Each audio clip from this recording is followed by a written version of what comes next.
Ambitious and motivated are words that describe you best. Then you're on the right place. This is Motivational Radio Friends from Paris with your host, Longi Agoha.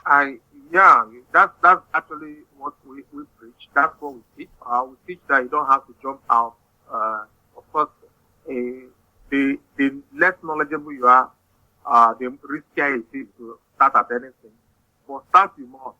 So while I subscribe to the fact that they are masters, I also believe that masters started as beginners somewhere. So it's not a crime to start, but start wisely, start cautiously, start with, learning from those who are ahead of you. And then also making sure you have options. Don't ever get into a point where you don't have options. So I tell people, don't shut one door until I shut the other door. It's going to open. Yeah, why we ask people to take risks, I believe there are stupid risks, very decisive, but also wise risks to take. One of them is to keep your job while you learn another skill. Number two is to make sure you don't lose your primary source of income while you're trying to create a secondary source of income. The third is to make sure that I have assets in place before I declare myself free from work. Because if you don't have assets, then you're just creating more problems for yourself. So basically, there are milestones, if you may call it that we ensure that they are qualified. Wow, that's great. Thank you very much. This is great. I mean, you have really enlightened us today and given us all the keys because I guess we now know what to do and how to do it. Don't jump away from what you're doing now. Take it easy, take it slowly, but start, isn't it?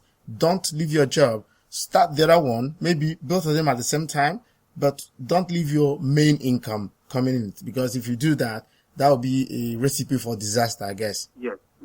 In fact, I tell people, until you have, say, like 12 months salary in reserve, you're not qualified. This simply makes sure that you are not under pressure from day one. It takes time to build anything, even when you are knowledgeable about it. It takes time.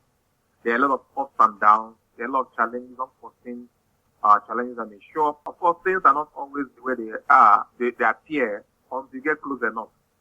And you will not be close enough until you get involved. So I tell people, make sure you have, that's the desirable, to have at least 12 months paycheck in reserve before you start, you end your relationship with your employer, if you must.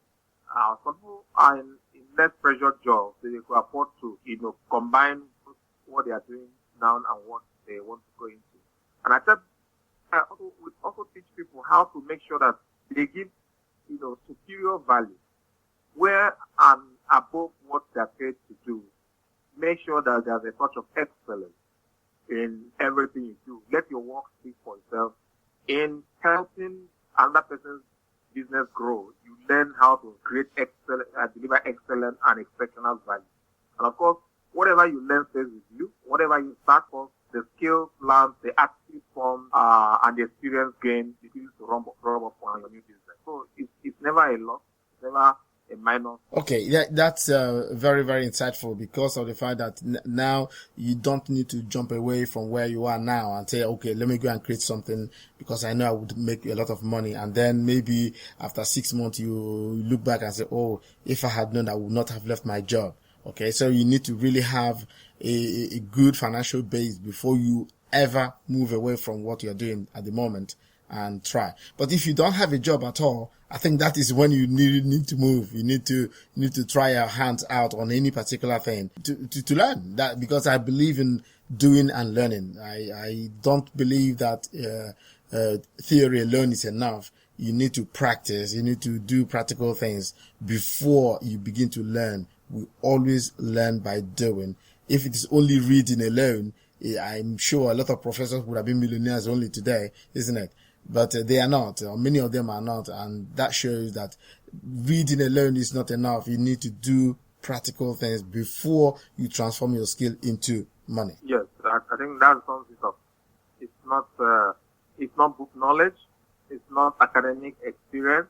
What counts is what you learn on the job. Okay. You don't learn on the job until you get on the job. So on the job here means you learn from doing. If you want to learn business, you need to do this. You want to learn any trade, want to get you a financial advisor, you need to get into finance administration, get into financing, to get into, so it's not something you sit back and read some couple of books and then you have proficiency in that area. It's something that you must learn by getting involved. Of course, in the process, you're going to, get something terribly wrong. It's all right. You learn how not to do it. And then, so next time, you are equipped with the that you already, that you wouldn't have had if you never went into that bad deal. So, of course, that's why I want to tell people to start small, so you can make your mistakes, small amounts and small business deals and small relationships, so that when you get into the big league, the experience garnered from the smaller dealings will pay back big time. Okay. Now, could you tell us exactly who you are and tell us if for any reasons anybody wants to, reach you, and maybe do you coach online, for example? How can we get you so that if anybody wants to get information about you or want you to coach him, tell us who you are and where we can get you? I do quite a lot of coaching, mostly offline. Of course, I do also online, especially for clients that are not in the same city with myself. So both clients, is available. I have tools that we use. We have Wealth Map. We have tools that help people do their personal budget, do their personal snapshot, something like a self-assessment to know exactly where they are financially. And then from there, we know what kind of level of engagement that is required. I have a couple of interfaces that people can access. I have a blog that is one of the authoritative sources of information in Nigeria when it comes to debt, when it comes to money, finance. The blog address is www.emekawanko.com. My Twitter handle is @emewanko. I also have a Twitter handle at Wealth Medic. I'm on Facebook, Emekawanko online. So I could be reached on my Nigerian line +234 8072 690006 any time of the day. I live in the city of Lagos, but I have clients as far as outside Nigeria. So basically, it's not a problem wherever. In today's world, with social media, with technology, the world is one phone call away, one Skype call away, right? And one chat, And we're just proving that, right? This is a living proof of it. You are in Lagos and I'm in Paris, and we're chatting. That's great. The distance is no longer a problem, isn't it? Right. That's wonderful. So let us go down just a little bit more into this financial mastery. Now, let us say somebody who is, who has financial knowledge already. Do you still have room for people like that? Yes. Don't stop learning. Learning is even myself, I'm still learning. Okay. I don't pretend that to myself at any point that in fact, when you stop learning, you start dying. That's right. I agree with you. So everybody is welcome. I have very knowledgeable clients. I have people who are just starting off, who appear to be greenhorns. It doesn't really matter. Some, all they require is they need someone that will help them to establish some control. They already know what to do, but for some reason they're not able to do them. So they need a third party involvement that can help them establish control and growth. Some people have poor attitudes and they want someone that will help them work on at that. So basically, it doesn't matter where we fall on the spectrum of knowledge.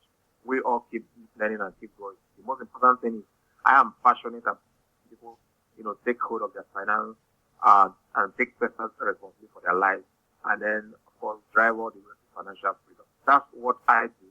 That's what I love, and that's what I. Wow! How did you know? Let's dig into your story a little bit. How did you come into financial mastery coaching? Because I know you are an engineer, electrical engineer, I guess.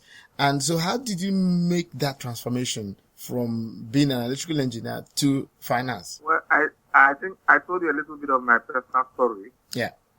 This podcast was brought to you by the Motivational Radio France with their host, Lonjago in Paris.